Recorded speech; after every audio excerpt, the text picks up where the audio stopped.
C'est une page d'évangile qui est terrible. On reconnaît à Jésus sa capacité de libérer quelqu'un qui est possédé par un esprit mauvais. Donc on lui reconnaît. Mais on ne voit pas qu'il œuvre parce qu'il est fils de Dieu. Et que ce que Jésus fait, c'est Dieu qui le fait. Vous le savez comme moi, Jésus dira ailleurs dans l'Évangile, « Qui me voit, voit le Père. Le Père est toujours à l'œuvre, et moi aussi je suis toujours à l'œuvre. » Ceci dit, croyons-nous à l'œuvre du Christ aujourd'hui? Aujourd'hui. Croyons-nous que Jésus est capable de libérer quelqu'un qui est démoli par un esprit mauvais, un esprit qui n'a rien à voir avec le Christ? Et donc, il commence à juger Jésus, à l'attaquer, ce par Belzéboul. Et puis Jésus leur rétorque, « Et vous, comment est-ce que vous faites pour chasser les mauvais esprits ?» Peut-être que c'est une question pour nous. Vous, comment faites-vous pour chasser les mauvais esprits qui vous agressent de toutes sortes de manières et pour toutes sortes de raisons? Quelle est votre arme? Quelle est votre arme pour ne pas vous laisser attaquer par les mauvais esprits? Quelle est votre arme?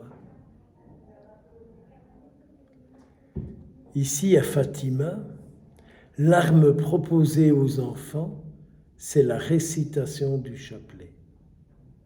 Attention, pas le chapelet à la mitraillette, hein. Comme j'ai un peu entendu cet après-midi, la course du « Je vous salue Marie », quoi.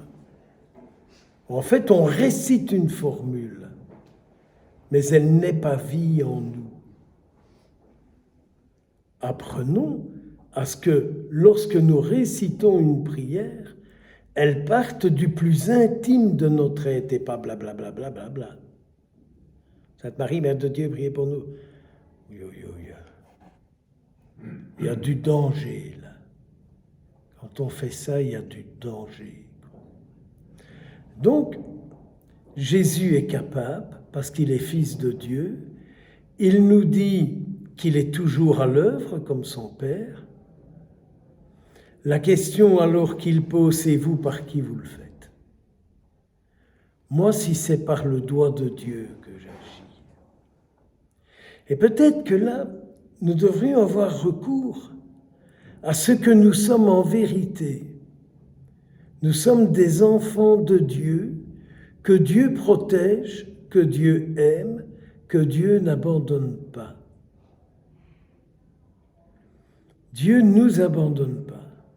Peut-être que moi je peux l'abandonner, mais lui ne nous abandonne pas. Pensez un peu à cet effort de ce temps de pèlerinage pour lequel vous avez investi, que vous êtes ici.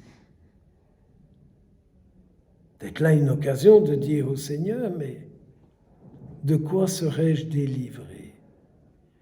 Qu'aurais-tu envie de délivrer que tu vois qui m'emprisonne? Arrangez-vous avec lui. Ici, il y a les petits-enfants, nous irons prier sur leur tombe. Il y a Sœur Lucie, il y a la Sainte Vierge, qui vient nous dire « fais ce qu'il te dit ».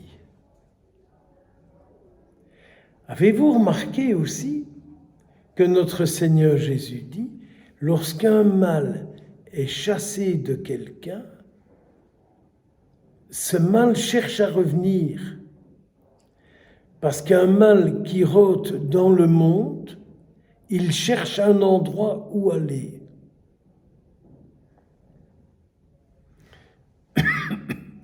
Il cherche à revenir d'où il est sorti. Et il est tellement malin et mauvais qu'ils reviennent à 7. C'est Jésus qui le dit. Donc en fait, Jésus est celui qui est fort, qui est notre force face à tout et à tous. J'ai souvent tendance d'attaquer parfois un peu ce qui se passe dans les paroisses après la communion. Après la communion, directement, on tourne les pages d'un livre, on cherche une partition, même si on ne chante pas ce qui est dessus, parce qu'il faut chanter. Or, je vous engage à faire ça ce soir, à faire ce que faisait Thérèse de Lisieux. Quand elle avait communié, elle retournait à sa stalle et elle demandait à Jésus comment il se sentait en elle. Elle reprenait Matthieu 25. Est-ce que tu es bien en moi? Est-ce que tu n'es pas un étranger? Est-ce que tu es pas malade en moi? Est-ce que tu as assez visité? Est-ce que tu n'es pas en prison? Si nous voulons qu'il soit notre force, il faut l'aider à ce qu'il soit bien en nous. Je suis intimement convaincu que le souci de la Vierge Marie, c'est de voir son Fils heureux en chacun de nous. Jésus heureux en chacun de nous, c'est Jésus le Sauveur.